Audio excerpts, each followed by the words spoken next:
What the hell is going on in this world? Self-isolation. It's defined as the act of isolating or separating oneself from others. I can't tell you how you should feel, but I can tell you what it might feel like. Desolation, loneliness, reclusion, disengaged, alone.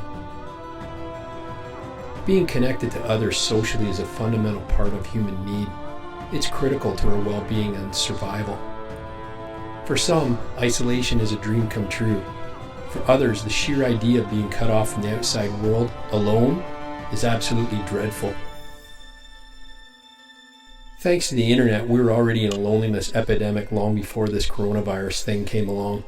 That's why it feels worse. I say relax. We will ride this out. Take this fucking thing seriously. Focus on yourself, turn off the news, text a buddy, make a bucket list, or plan an adventure when this is all over. Find that highest peak, take in the sights, but whatever you do, don't fucking jump.